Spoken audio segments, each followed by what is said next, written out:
It's Sports by the Book at the South Point Studio. Here's Jeff Parles. Welcome in Sports by the Book, South Point Studio. I'm Jeff Parles. Alex White is alongside. Good morning. Oh, welcome back. I was gone for 25 minutes. What are you talking about? That's legit. But how was the day trip? It was long.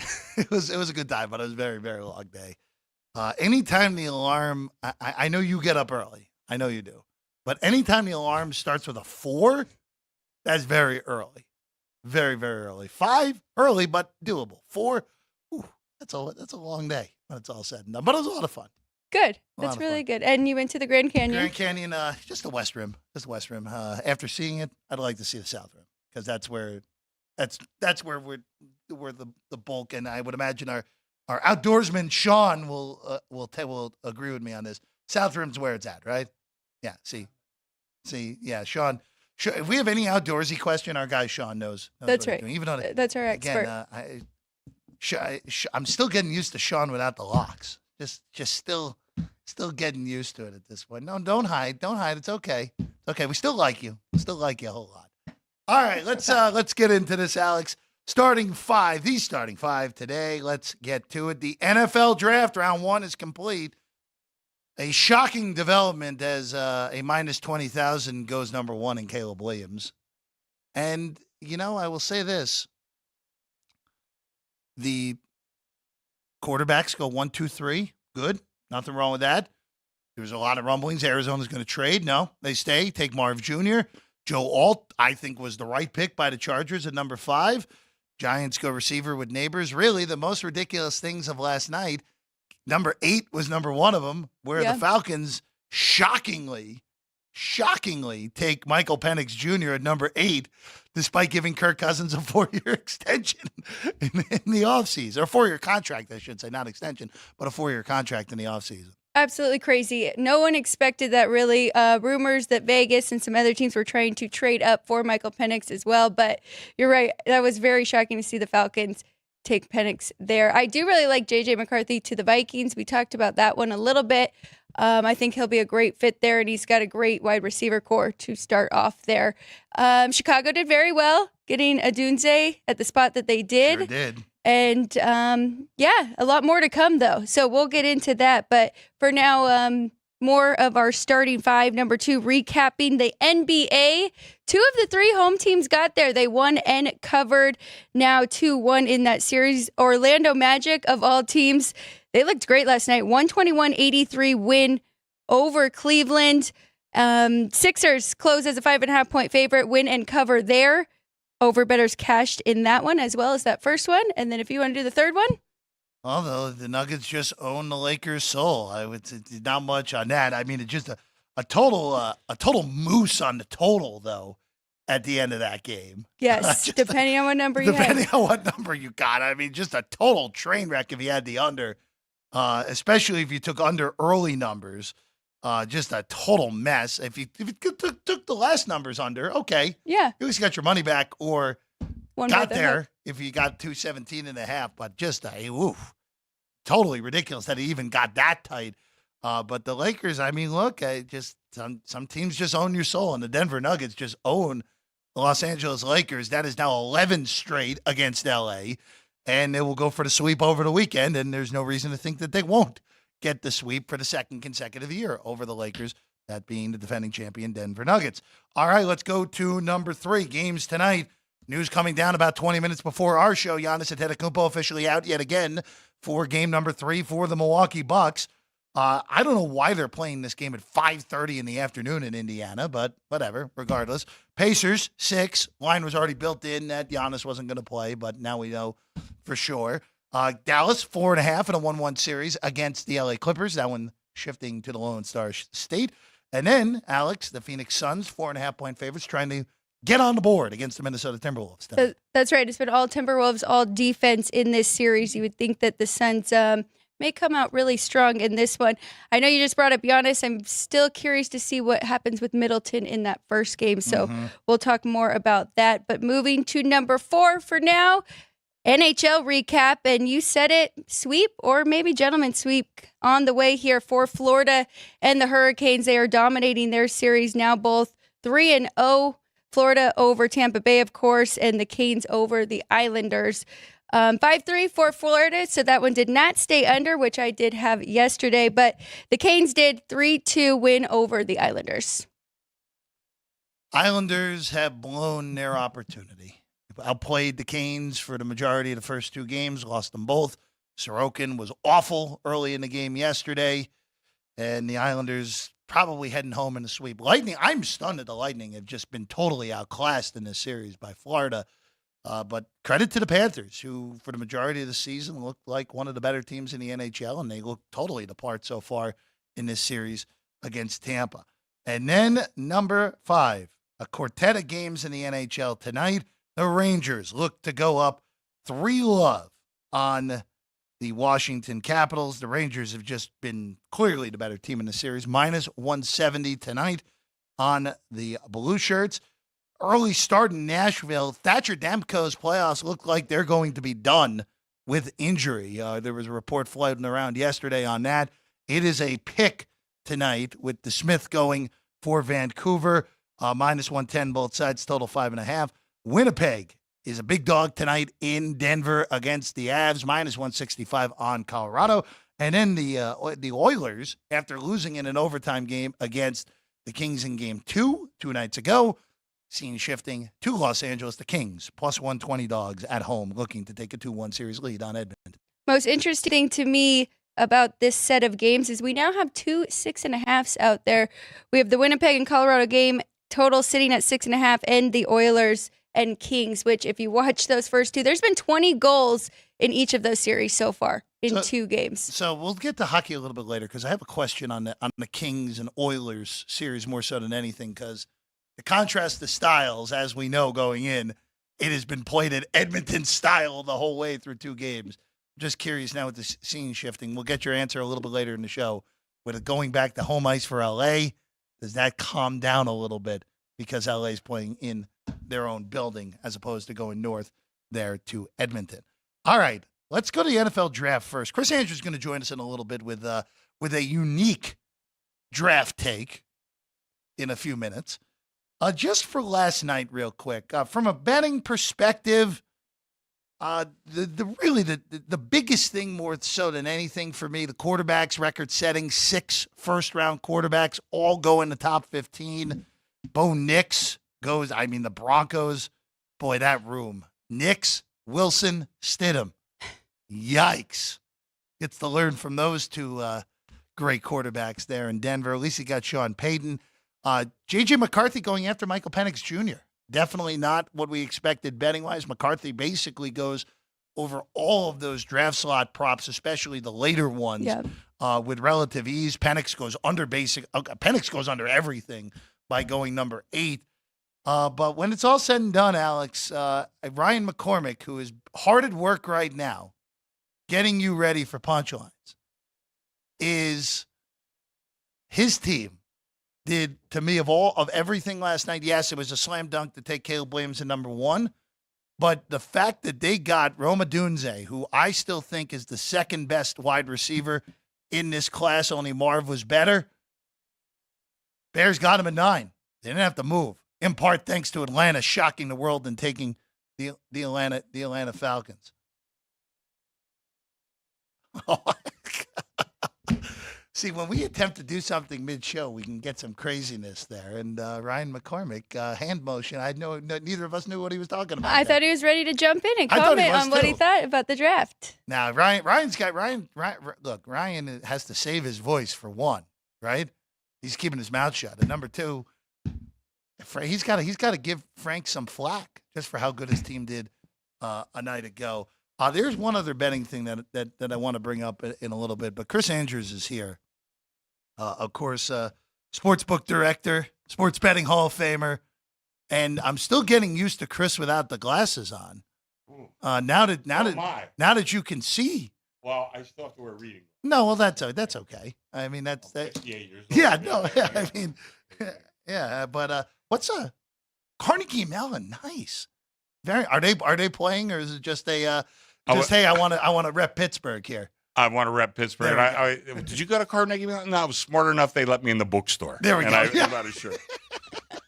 The grades did not qualify me for Carnegie Mellon. Carnegie Mellon's a heck of a school. Oh, yeah. to It say could the very easily be least. an Ivy League Oh, school. yeah, absolutely. Really, yeah. So, first off, it's good to see you as always. Yeah. It's fun time of years we always have, but you have a different draft take. Stirred a lot of controversy yesterday, but we're in the interesting business, right? But I mean, I'm not saying this just because it's interesting. I honestly believe we should not have a draft. Okay, You have a salary cap. Go and identify your needs, decide what you want to pay. And, really, I think it's good for the NFL, and I think it's good for these kids coming out of college, too. You're 21, 22. Penix, of course, 24. But still, somebody's telling you where to go. That's the only walk of life where you really, if you want to play ball, you have no choice. Go to Canada, I guess, but that's not the NFL. Be a Rough Rider? Yeah, but, I talked to our good friend Gil, and I said it takes away two of Gil's biggest income sources, the draft and Tankapalooza, because we could extrapolate this to the NBA, although they're trying to solve that a little bit. But I think right now we're rewarding the worst franchises with the best players. Now, I went through the list yesterday, and I don't want to go through the whole list again today, but there's so many players that obviously they have, let's say, a talent base, a solid base of talent coming out of college that people thought were worthy of a first-round draft choice. Mm-hmm. But they go to the wrong franchise, and they get ruined. And, a lot of people, not just me, say it, that more quarterbacks especially get ruined by NFL teams than get developed by NFL teams. Here's just, like the Browns. Okay. Oh, and 9 bajillion okay, yeah. You see that famous guy that got like 20 different quarterbacks. Browns and Jets, Chris. Browns and Jets, you're doomed. Even when they stumbled into Mayfield, the team was 1-31 the 2 years before Mayfield got there. He takes them to the playoffs, and they pretty much ran him out of town. I guess I could say shit canned. It's my show. Yeah, they sure shit canned him. And then he just signed a $50 million contract with Tampa Bay. So these are the kind of things that just happen with the. Now it's a little bit of a self-fulfilling prophecy, but still, you get a team. I don't want to just belabor the point with the Steelers, but they're always drafting at the bottom because they have a well-run franchise. But to take their rivals, the Cowboys, and they haven't had a first-round quarterback in forever, but still, they're always drafting towards the end of the first round. So how about the Baltimore Ravens? They've been a contender for the last 20 years. Again, always drafting at the end of the first round. The two quarterbacks they've had in the last 2 decades have been Joe Flacco, that they got fairly late in the first round, and Lamar Jackson, who they got with the 32nd pick. So these are smart franchises, and they don't get rewarded. And I know people are saying, well, the parity, it's a little bit of an illusion because there is parity from year to year. But again, if you take like a 20-year period, there really isn't that much parity. Take the Green Bay Packers, too. They got Brett Favre, who was a second-round draft choice. They got him through a trade. Then they got Rodgers, who fell famously to, number 24, I think. Yeah. Then they got Love, who looks like he's going to be a very good quarterback. They got him 26. with, whatever he went. So these are well-run franchises. And my point is, and I'm just using quarterbacks as an example. It goes a lot deeper than that, obviously. But those are the things that kind of stand out. But we reward the franchises that are the most poorly run. And I always say I want all these quarterbacks to do well, even though I'm rooting against half of them on a weekly basis.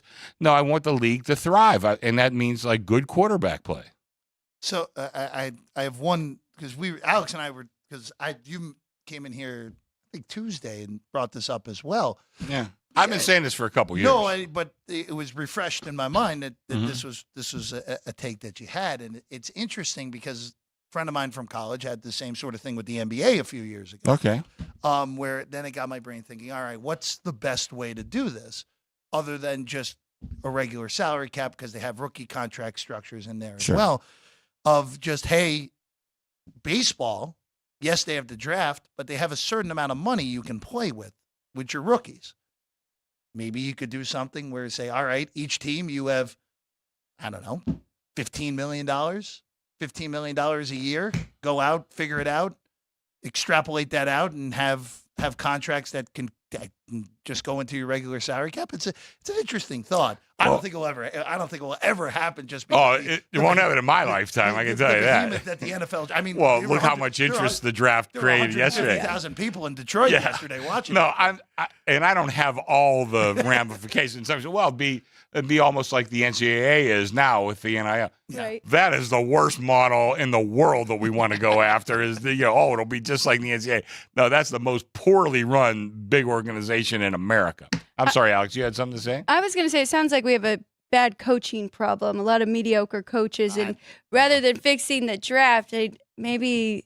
How do you do that? You have a salary cap on owners and coaches? Because it goes to the owners, really, and a lot of them. Yeah. Unfortunately, with that, and you've been watching football longer than us. Thanks. Sorry. Coaching has always been an issue. Yeah. Where it is, in theory, supposed to be the best 32 head coaches in the world. And all 6 of us in this room right now know that is never the case within the National Football League. There's 330 million Americans that know that's not the case. I know, but it's just, I think your point, the biggest thing though, like there are just franchises with select ownerships. Washington, of course, was forever with Snyder.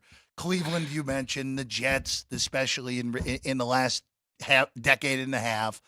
The Giants, even with great ownership in theory, have been a mess the last decade. Yeah. There are very few consistent winners. And I mean, look at New England now, who is 20-year dynasty, who 3 years it looked like one of the worst franchises in football the last few years. And a lot of the teams that I kind of hate, sports hate, like I said, I mentioned the Cowboys, the Ravens, Philadelphia. They've had some, they won a couple Super Bowls, been to a couple other Super Bowls. They've done a great job with their owner, and it really starts with the owner. Yeah. And I hate to put, I was going through like who I consider like the busts, and it's a little bit ambiguous. Like I put RG3 as a bust. Now RG3, I think could have been an All-Pro. He was Rookie of the Year. But where I fault ownership there is when RG3 got hurt, the whole offseason he kept saying, I'm playing. And, Daniel Snyder loved him so much, where Mike Shanahan was saying, like, well, he'll play when he's healthy. And RG3 kept saying, so Snyder said, well, he's playing. Well, he came back and played and ruined his career. Yeah. So I put that on Daniel Snyder and ownership, 100%. Otherwise, RG3 might still be playing and leading some team to a Super Bowl. I mean, that draft in retrospect, because of course Luck went number one, and I mean injuries derailed both of those careers. Because there will be people who don't realize. Of course, everyone on this desk knows how good Andrew Luck was. Yeah. And then RG3. I mean, the first 12 games of RG3's career were as good as any rookie quarterback that I've ever seen. Hey, I love Andrew Luck, probably my favorite player of all time, but RG3 had a better rookie season. Oh, definitely. Than Andrew. Yeah. But like I said, his own obstinance. And that's when, like, somebody has to be the adult now. Someone's got to save them. Mike Shanahan, and I know a lot of guys knock Mike Shanahan, a lot of it's deserved, but he tried to be the adult in the room, and it was Daniel Snyder that overruled him. And Daniel Snyder has his whole history of that franchise of doing that exact same thing. Here's just, Washington Square, RG3, who he ruined, Jason Campbell, Patrick Ramsey, and Haskins. Those are the first-round draft choices since 2001. Yeah, they showed that graphic last night. I mean, come on, man. Obviously some of these guys had talent. I thought Jason Campbell was a pretty good player. I love Haskins coming out of college. Yeah. Campbell actually won a playoff game, I'm pretty sure. Yeah, Campbell had some talent. Yeah. Ramsey, no, that was a reach.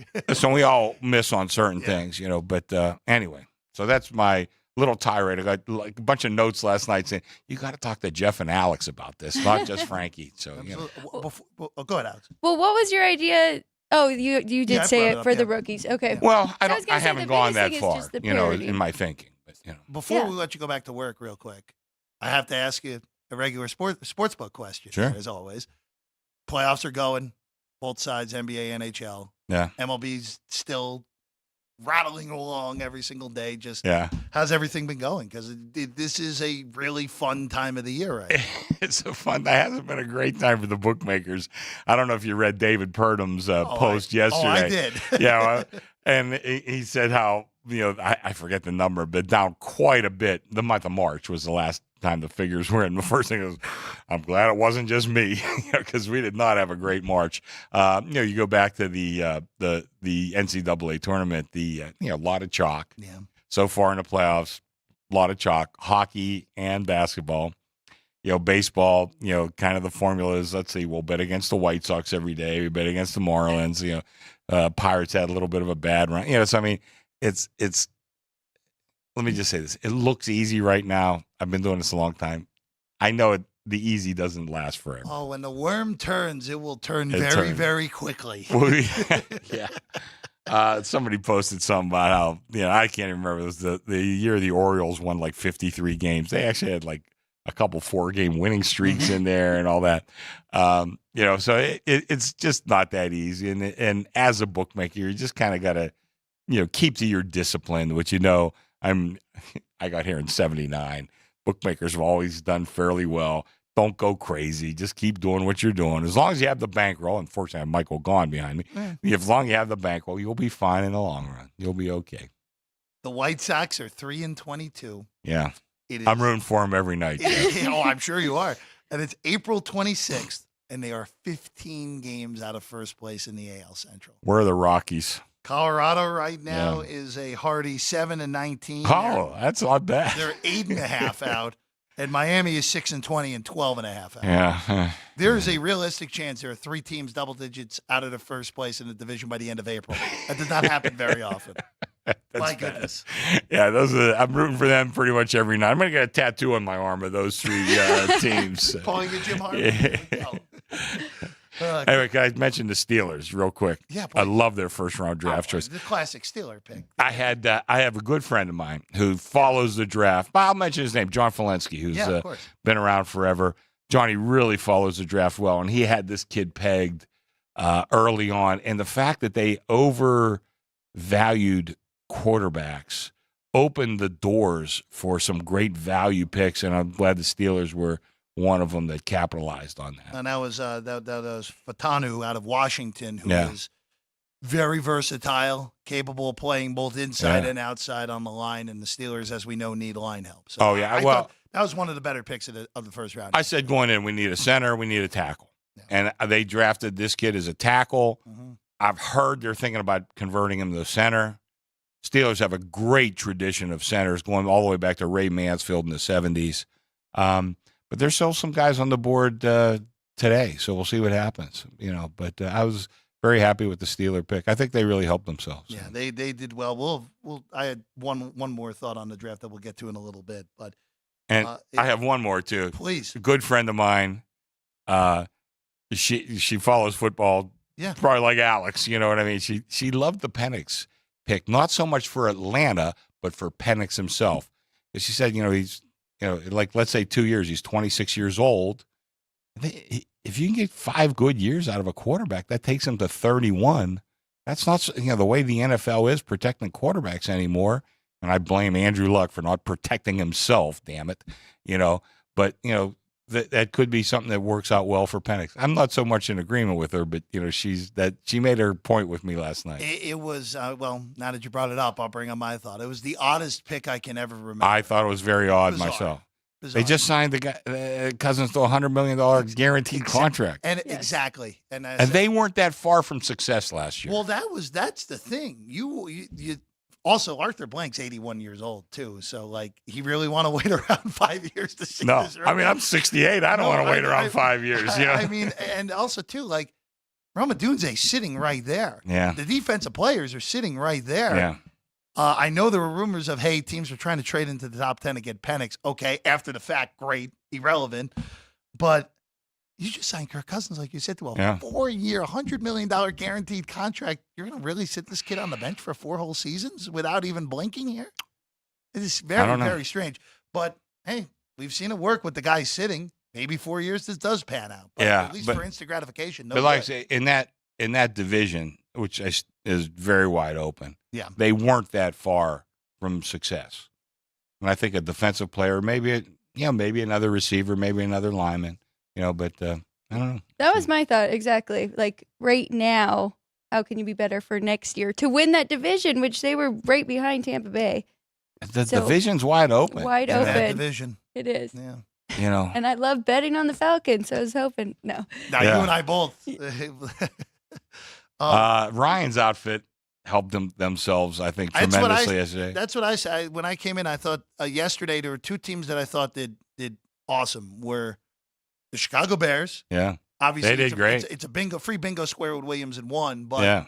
but at 9, you didn't have to trade to get a Dunze, who I think is better than Neighbors. To begin with anyway. Again, Johnny Valensky was telling me this kid is He's a stud. amazing. Yeah. And I thought that the end of first round trade with Kansas City and Buffalo is one of the weirder things that you could Yeah. have possibly seen. Where it's one thing if Buffalo traded that pick to the Saints. All right, fine, you go down, you move out, Yeah. you get some more assets. Okay, you can't trade with Kansas City and let Kansas City get the guy that they actually really need for the roster. The right team now. that just beat you the Yeah. last couple of years. I don't know.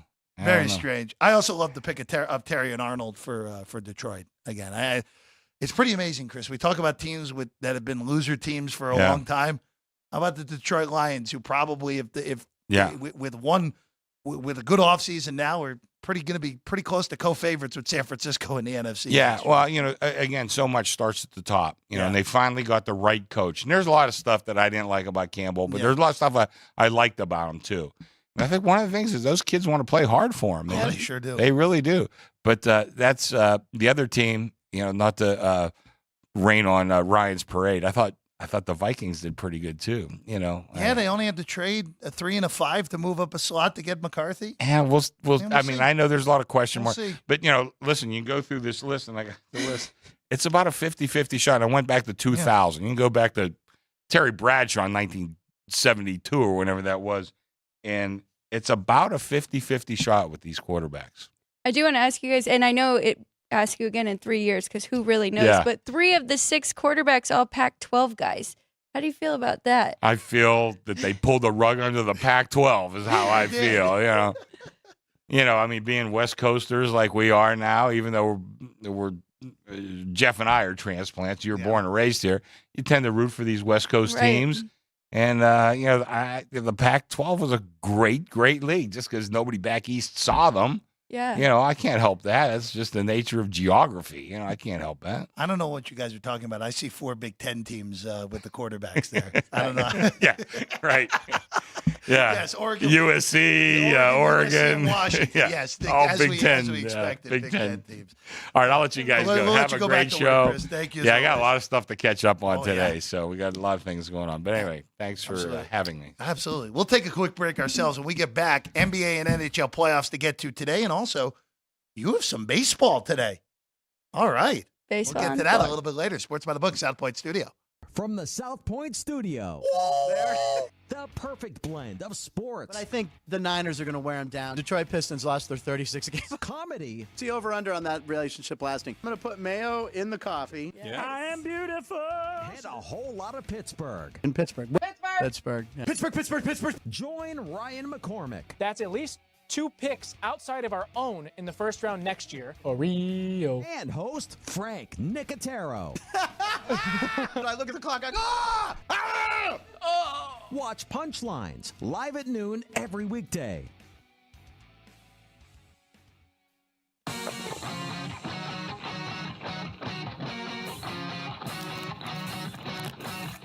Once you've satisfied your hunger, get ready for more of the hottest casino games in Vegas. Our 24-hour, 30-table non-smoking poker room proudly hosts all the most popular poker games with a variety of betting limits. Visit the poker room for a schedule of daily tournaments. Whether you're going to hold 'em or fold 'em, the best place for poker is at South Point Casino. You'll notice that our craps tables are usually the loudest in the casino. If you've never played, join one of our free craps lessons to find out what makes this game so exciting. Check with the craps dealer for schedules and give it a roll. Bingo is also an exciting way to spend your time. We offer 7 sessions of bingo every day. And each session includes a cash ball jackpot, 12 bingo games, a progressive double action game, and a $10,000 bonus coverall. Electronic units are available. If you haven't played bingo with us, give it a try today. Guests can also get in on the action at our one-of-a-kind race and sports books. 2 separate rooms designed to maximize your experience and comfort. Our sports book, with over 400 seats, puts you right in the middle of the action, 24 hours a day.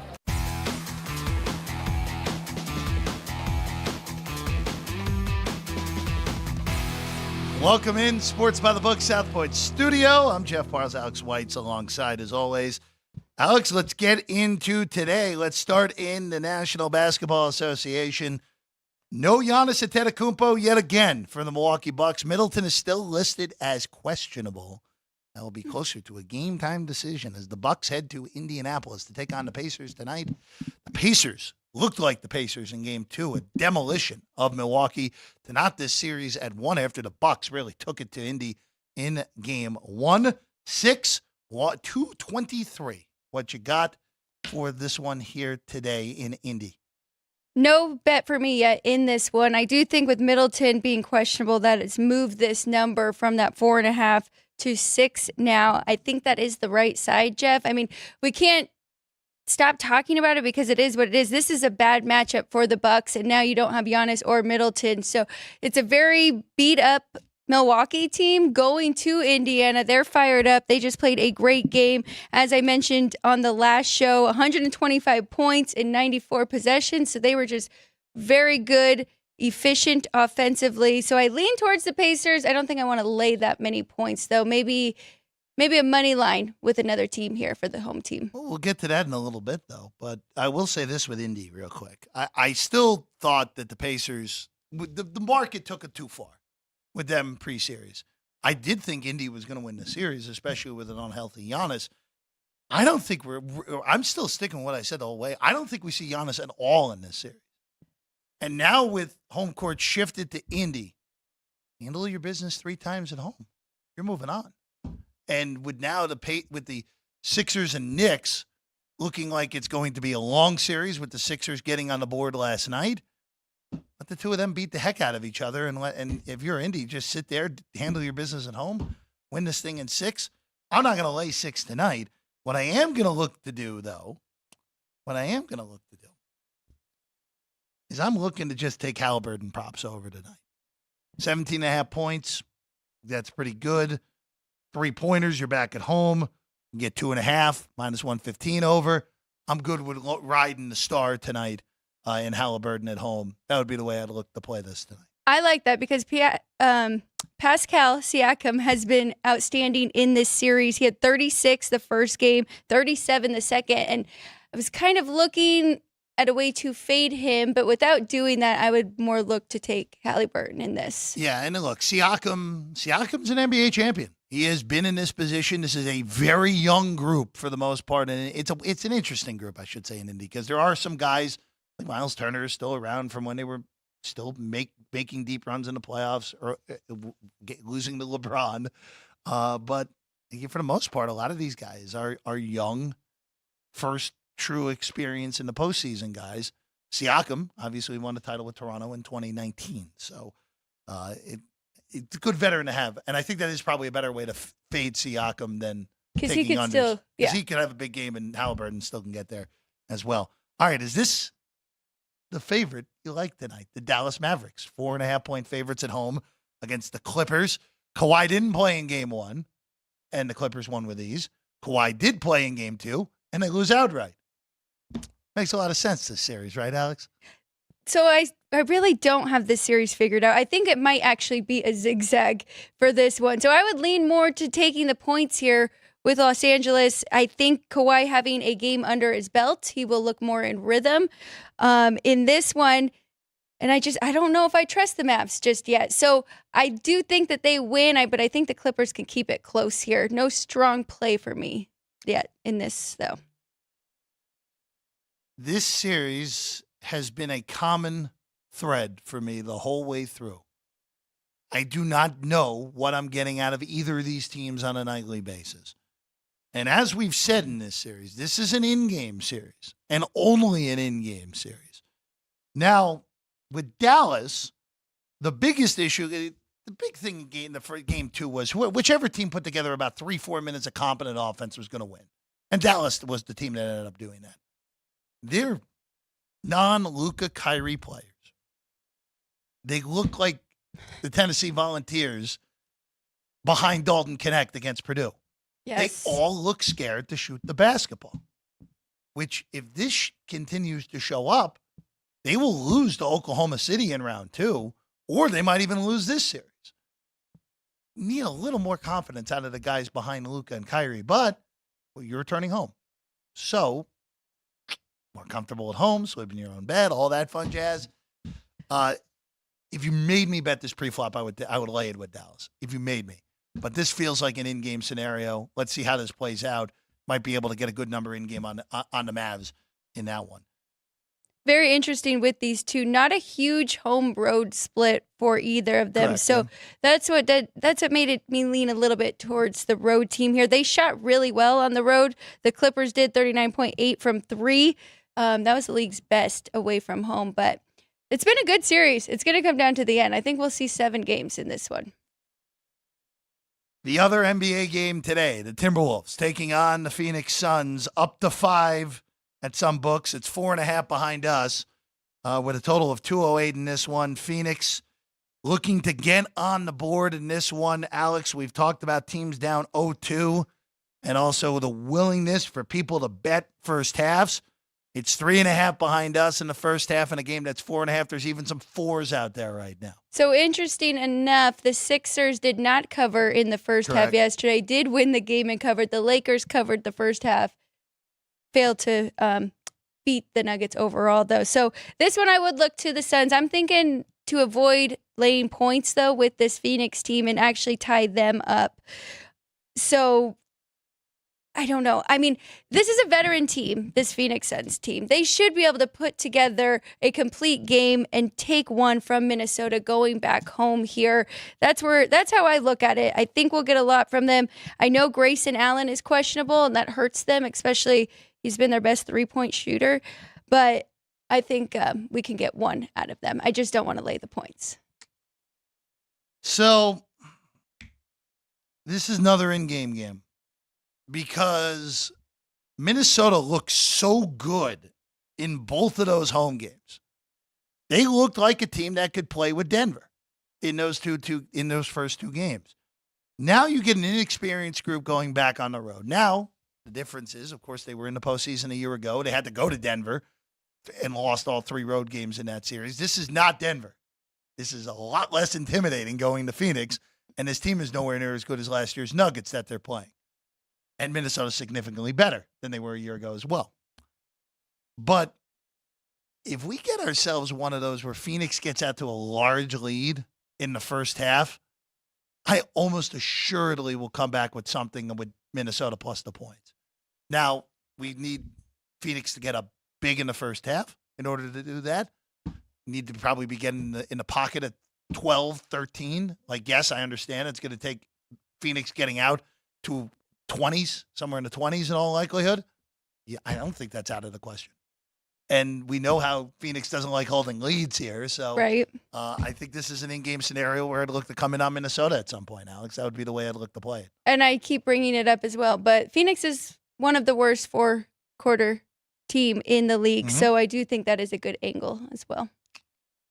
Let's keep it rolling. Let's go to you want to go to hockey? Let's go to hockey. The games tonight, 4 of them. The Rangers and the Caps. Caps have looked they looked better in game 2, but still lost 4-3 to the Rangers. Rangers with $1.70 tonight, total 5.5. Alex, I'm going to go back to the well of what I said for game 2, and it worked, and I think it's the same sort of principle here. Like this thing over 5.5. I just need 2 goals out of Washington. Rangers are getting to 4. Really feel confident about that because the leaky defense and mediocre goaltending of the Caps, the Rangers have exploited in a huge way through the first 2 games of this series, which I guess also means I like the Rangers team total over as well, if I like 5.5 over. But if you get 2 from Washington, you're going to get there tonight with the Rangers. So I guess Ranger team total over added as well with the over 5.5 here on this game at large. I'm going to take a small piece of the Capitals money line okay. here at plus 150. Desperation, game 3. They really need this one. They are going back home. They've been much better at home than they have been away this year. 22-12-7 compared to just 500 on the road. So I think they do have some veteran guys. Ovechkin, Oshie. So I think that they can get one win here. It's not a huge bet, maybe half a unit play for me, but I just think this is an overreaction. I think people saw the Canes and they saw the Panthers go up 3-0 and they're thinking that the Rangers are going to automatically do it as well, but I don't think that is a guarantee. So small play for me, but on the Capitals. I do want to ask you this real quick with this game because you just brought up an interesting point. Do you think, though, with this on paper, this matchup's the biggest mismatch of any series out there?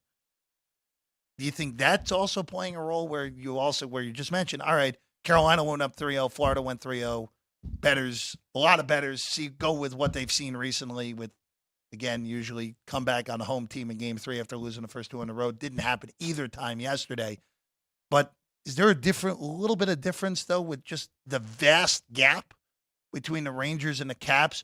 There's a pretty significant gap between the Canes and the Islanders. I was going to say that one's close. But that gap between Florida and Tampa, yes, nice sized gap, but not at the level of these two series. Oh, no, you're completely right. Especially, we saw they were a pick-em yesterday, Tampa Bay at home. And that makes sense. So that is not even close to the gap with these two. And I think people are putting the pressure on the Rangers without them even knowing it and saying, look at what Carolina is doing. You better be ready to and get out your brooms and take down Washington in 4 as well. But you don't have to do that, right? It's best out of 7 for a reason. So, and we've seen crazier things happen from this Washington team. So that's where I stand on that one. Again, small bet, maybe a little less than half a unit there. If you are really feeling frisky, the Caps are 12-1 to win the series. Classic over there from our guy Sean. Yeah, don't bet that, guys. No. There are better 12-1 to have than the Washington Capitals come back and beat the Rangers. It's just not happening. Vancouver and Nashville, no Demko, and we might not see Demko again in this season at all. Pick -110 both sides, 5.5. Alex, talk me out of the home team in this one. I can't talk you out of the home team. I really tried to make a case for Vancouver. I added in a little bit of home revenge since Nashville won game 2, went to Vancouver, stole that from them. I looked at DeSmith's games that he has played because, I mean, he did stand in for a while. Demko, this isn't his first injury, right? And he did have some wins, but he only beat the bottom half teams in the league. So I just think this is too tough of a matchup. It's pretty much a pick 'em here with these two, so I would lean towards the home team in this one. But I am curious. I did hear that Demko was traveling with the team, so I don't know what that means. Maybe a little bit different in hockey, but so I was hoping it wouldn't be the end of the season for him. He may be able to come back. Well, again, based off the reports tonight, just it's not happening today. Tocchet again. We're not trying to hide anything, but it's week to week still as late. Look, who knows if Demko is able to return at all in this series? Obviously different. I just don't think DeSmith is any good.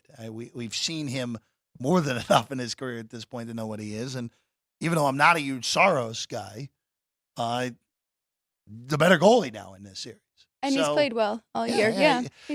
He's one of those guys where I always just go through the numbers. I'm like, these numbers don't match when I watch Nashville. Maybe I just catch him on all of his bad games more so than anything for Saros there in the Preds in Nashville. I do like Nashville tonight. I will be on them as well in a flip here tonight against Vancouver.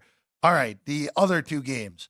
Alex, it's a big price on Winnipeg tonight on the road in Denver.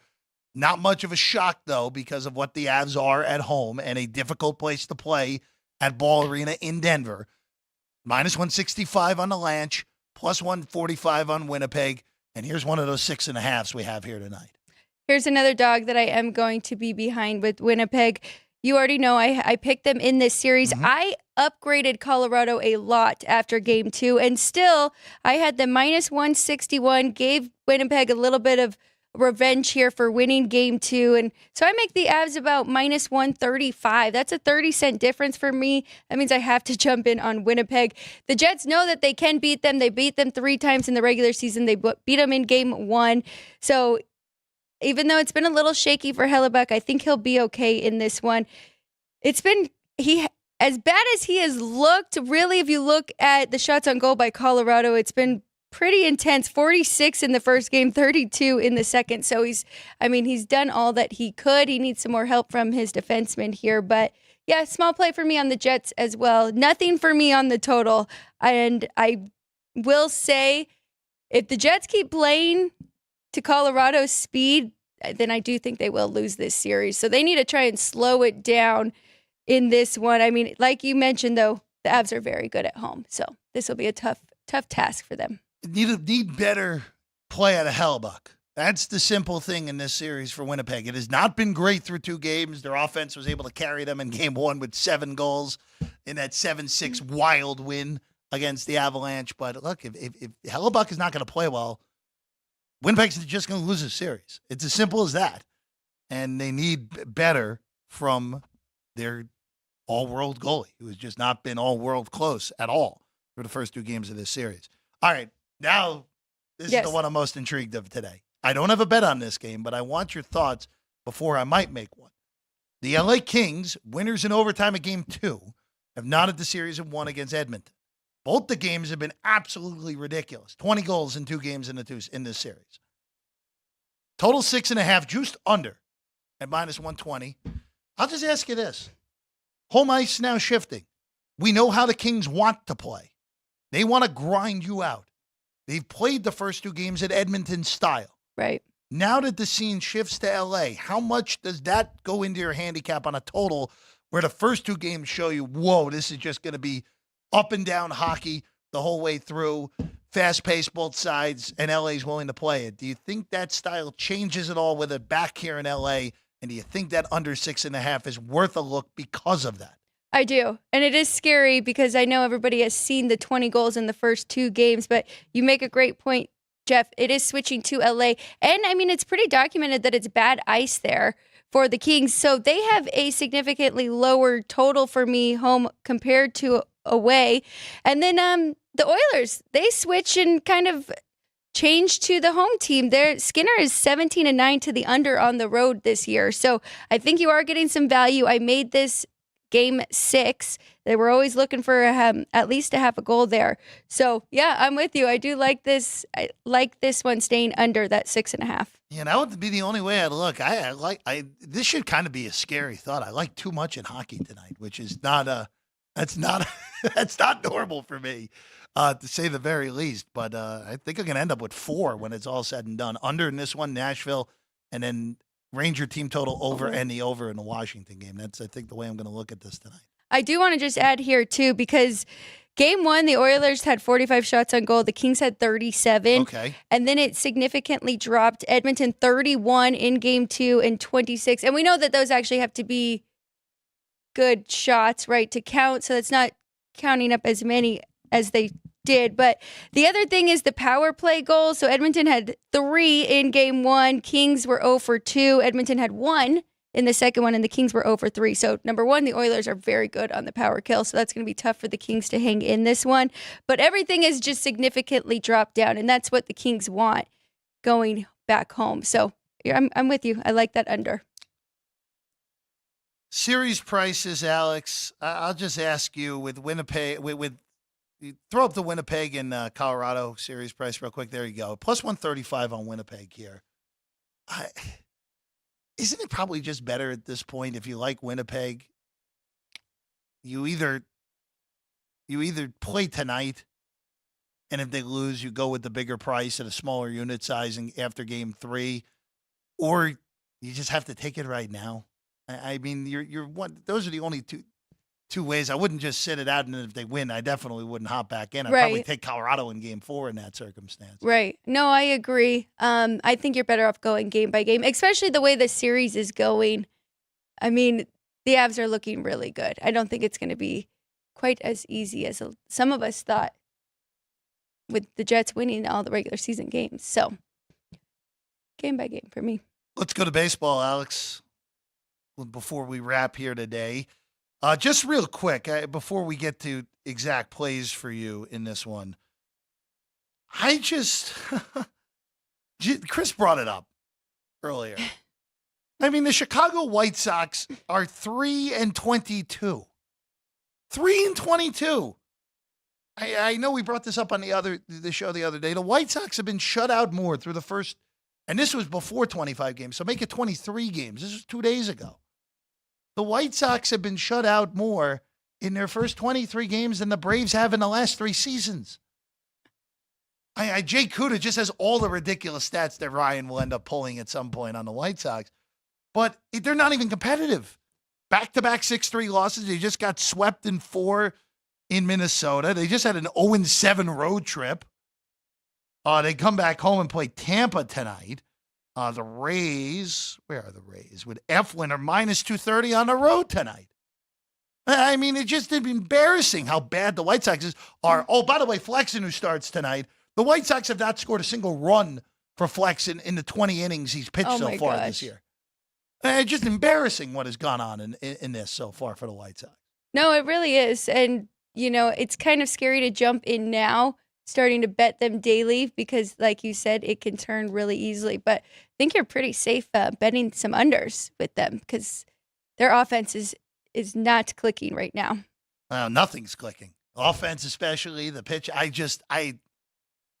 Just a rough go of whatever the White Sox have done. I mean, Colorado, who I said going into the year, I thought they would be the worst team in baseball. They're 7-19. I should feel pretty good about that bet. I don't think I have a shot with how bad the White Sox are. And also too, like the A's have been better than we thought, even though they started to cool off a little bit. Yeah. But boy, the White Sox just miserable. Speaking of another team that's been miserable, the Miami Marlins are 6-20. They send Jesus Luzardo, their opening day starter. Well, actually, it won't be Luzardo anymore. It looks like he's a late scratch now, Alex. Oh. So I'm going to imagine that that's going to change your play here because you were looking at 8.5 under with Trevor Williams with Luzardo, but it's looking like Maldonado is going to at least start that game now for Miami. Yeah, that does make it hard. This is more of a bet because of their both offenses and how they have struggled so much. But I'll wait and put in the pitcher rating first and tie it all together. But really, I mean, the past 7 games, the Nationals, their collective batting average is .217, averaging 3 runs a game. They're 5-1-1 to the under in those games. Miami, .215 batting average right now on the year, 3.4 runs this season. So Washington's bullpen better than Miami's. You do have to worry about the Marlins right now. Their ERA is 6.47 at home. So maybe look into that first 5 under. But right now, it's only under for me with these two. Phillies and Padres, good one at Petco tonight. Aaron Nola, Joe Musgrove, your pitching matchup. Alex, it's mostly 7.5 now. Is that still good to go under, or do you need to get that 8? I think you're still good here at 7.5. I wouldn't play it any lower than that, though. Phillies have struggled offensively as well. In their last 10, they started to do better, but they did host Colorado and the White Sox, so that really helped them jumpstart there. But collectively, .246 batting average on the road. They're 7-1-1 to the under in those. Like you said, we have a really good pitching matchup here with Nola and Musgrove. Musgrove hasn't been quite there, but his last 2 outings, he did look a lot better. So I like the full game better than the first 5. Going to Atlanta next, Logan Allen, Chris Sale, your pitching matchup. Guardians off to an incredible start this year. Total 8.5 Guards, big underdog in this one. Get $2 if you want to take the Red Hot Guards on the road in Atlanta, Alex. Offense. I like over in this one, going over 8.5. And I know we have 2 really good pitchers on the mound, but I mean, like you said, both these teams have been very good. The Guardians surprisingly well. 305 batting average against left-handed starters this year. They're 6-0 to win and 5-1 to the over in those games, averaging 7.2 runs by themselves. And then we know how good the Braves are. .268 batting average, averaging 5.4 runs. They went 6-3 to the over against lefties this year. So good pitching matchup. Going to be a great game. I think we're going to get to 8.5 with ease. There's some sides here, Alex, that you're looking at today. The Dodgers, very rare. You see the Dodgers priced like this. You get $1.15. It is Garrett Stone, though. Correct. Against Chris Bassett. So big advantage to Toronto in that pitching matchup with a total of 9 in this one. -115 on LA, +105 on the take back on the Blue Jays. I would say advantage. I wouldn't say big advantage. I do think Bassett has been pretty good. 27 innings pitched, 3.9 ERA, 26 strikeouts in that time frame. So I think we'll be okay here. Sorry, that is an overreaction for Bassett. He is the pitcher on the other side. So I think we'll be okay with Stone here. And plus, the Dodgers, what they can do offensively, they can always keep them in this game. So I think it's a cheap price on the Dodgers, -115. I like them there. A couple other favorites that I like. I like the Cubs. I really like Imanaga. I think he's done fantastic this year. 21 strikeouts to his 2 walks. And then I think there's a huge pitching advantage for the Diamondbacks. Zach Gallen, he is the most strikeouts of any pitcher going today with 32, 27 innings pitched with a 3 ERA. Diamondbacks have been really good. We thought they were going to drop off after making it to the World Series last year, but there really has been no drop off for Arizona. Shota Imanaga, so far, has thrown 21 in the third innings, has only given up 2 earned runs, has struck out a batter per inning right now. He has been everything the Cubs could have asked for so far this year in the earlier one. Mariners have been underachievers so far, and like you said, nice size pitching advantage with Gallen in this one. $1.27 favorites up in the Pacific Northwest for the defending National League champions who have been underachievers so far this year, 2 games under. Honestly, the whole NL West, Dodgers are starting to play better. Yes. 5 games over. Giants, Diamondbacks, both underwater. Padres, 500 right now. And the NL is very interesting, to say the very least, because the teams in the Central seem to be better than I thought they would be, except for the Cardinals, who were exactly what I thought they would be, highly mediocre.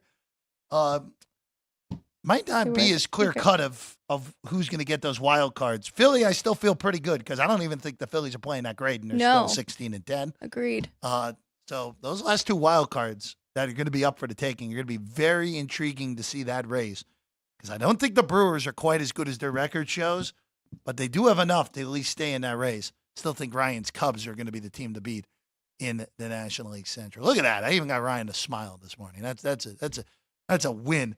By the way, where did the gold I don't ribboning know. go for McCormick's birthday?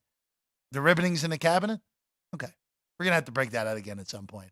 Maybe even just have Frank wear it as a scarf. It may look good, in all honesty, in that regard. Yeah, and Caden was sick of the stars up there, so. Caden was sick of Flash? Wow. He's a flashy guy over there. I know. Surprised too. Would have expected him to be fully ready. All right. You're full of surprises, my man. You're full of surprises over there in the corner. That wraps what we have today. Tomorrow, our guy Vinny will be in studio for the last 20 minutes. We'll have more basketball and hockey and baseball to preview as always. The NFL draft, round 2 and 3 tonight in Detroit. We'll see if anything fun happens in that. There's really not much.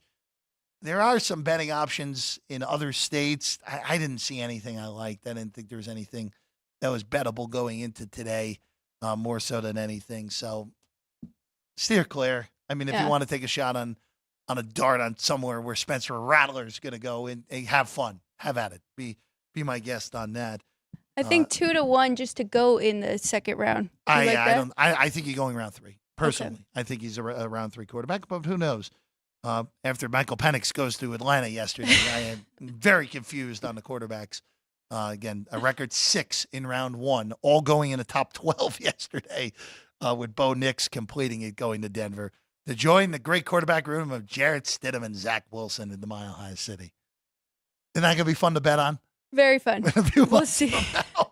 We'll also get the schedule in less than 2 weeks as well. So we'll be able to really dive into some win totals and actually have a better sense of things now with the draft and the schedule coming in the next 2 weeks. So we'll be looking forward to that as well. Yes. Alex, great work as always. See you again tomorrow morning. Caden, Sean, good job as always. I still getting used to our guy Sean getting his haircut. Still not used to it. Caden even got a little bit of a haircut I too. feel like but- he always had a hat on, anyways, though. yeah, but Caden's hair is still mostly the same, just a little bit of a shortening on the sides there. Coming up at noon, Punchlines, Frank Nicotero, Ryan McCormick. Ryan, Alex is with you guys I today. am, yes. So Alex, anyone else, or is it?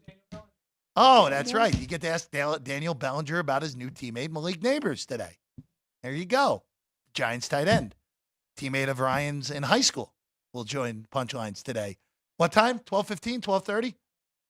Perfect. 12:30 for Daniel Bellinger on Punchlines with Frank Nicotero. Yes. Have Join fun. us at 12, though, please. Have fun with Alex. Alex, have fun with him at noon. Yes. Have Thank you. fun with our guy Frank. We're back tomorrow, same time, 9 in the morning. Sports by the Book, South Point Studio. I'm Jeff Barr.